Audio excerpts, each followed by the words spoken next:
On est le 8 novembre 2018 et c'est la journée nationale contre le harcèlement scolaire.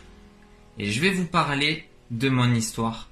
D'une part pour m'exprimer, mais aussi pour vous aider.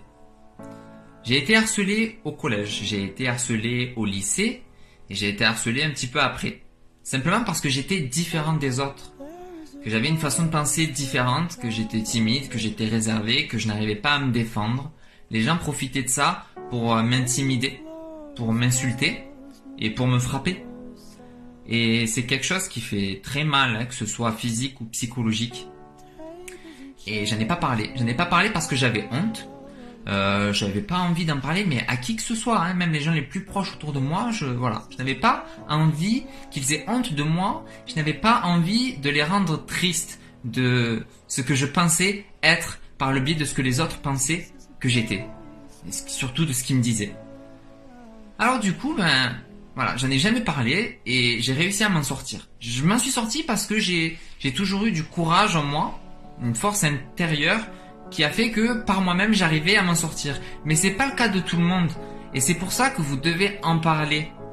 Vous vous faites harceler, vous devez en parler à votre CPE, vous en parlez à vos parents, vous en parlez à n'importe qui en fait. Vous êtes proche de quelqu'un, parlez-lui-en. Vous pensez que c'est difficile et vous avez raison parce que c'est très compliqué de parler de ça. Mais si vous ne le faites pas, ça peut vraiment devenir très très grave et les gens pourront de plus en plus abuser de vous. Je vais vous raconter une histoire rapidement. Un jour, j'étais au collège et une personne qui ne m'appréciait pas avait pris un marqueur indélébile rouge et m'avait tracé des traits sur mon visage un petit peu de partout. Puis quand j'attendais le bus dehors, quelques heures après, les gens me regardaient, me dévisageaient, forcément parce que j'arrivais pas à l'enlever vu que c'était indélébile. Il y a quelqu'un qui arrive vers moi que je connaissais pas et il m'a foutu un coup de poing. Mais fort, ma mâchoire elle a craqué, vraiment. Et je comprenais pas, voilà. Je ne connaissais même pas cette personne.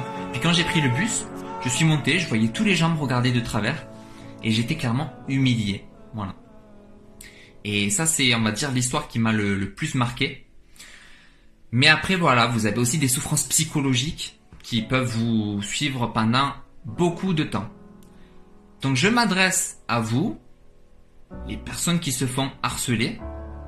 Parlez-en, faites-moi la promesse d'en parler. Dès cette vidéo, dès que vous avez vu cette vidéo, parlez-en à quelqu'un. C'est très compliqué, je le sais. Mais parlez-en parce que si vous n'en parlez pas, vous ne pourrez pas régler votre problème et ça ne pourra faire qu'empirer. Vous risquez de faire des choses pas recommandables. Je m'adresse aussi aux harceleurs.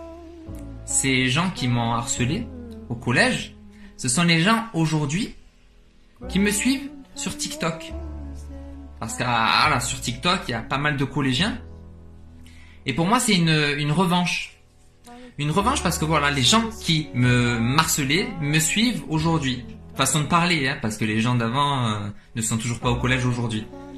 Mais voilà, c'est pour vous dire que tout ce que les gens peuvent vous dire, c'est pas du réel en fait. C'est simplement parce que eux-mêmes, les harceleurs, ont des problèmes internes et ont besoin de se sentir supérieurs aux autres parce qu'ils ont un énorme manque de confiance en eux et qui n'ont pas envie d'être harcelés. C'est pour ça que ceux qui harcèlent, ce sont des gens qui ont peur d'être harcelés. Et ça ne justifie en aucun cas leurs actes. Mais c'est pour ça que je m'adresse à toutes les personnes qui m'ont harcelé dans ma vie. Toutes ces personnes, je les remercie parce qu'elles ont voulu me détruire et elles ont fait totalement l'inverse. Parce que toutes leurs actions m'ont motivé à devenir ce que je suis aujourd'hui et je suis fier de ce que je suis. Donc je m'adresse maintenant à tout le monde, harceleur, harcelé. Parlez-en. Si vous n'en parlez pas, beaucoup de problèmes ne disparaîtront pas. Donc j'ai créé ce hashtag pousse la porte pour que harceleurs et harcelés, vous alliez de l'avant, vous en parlez. Je pense qu'avec ça, on pourra régler pas mal de problèmes. Et je vous remercie à tous les gens qui me soutiennent, parce qu'au jour d'aujourd'hui, je le répète encore une fois, je suis vraiment très fier de qui je suis.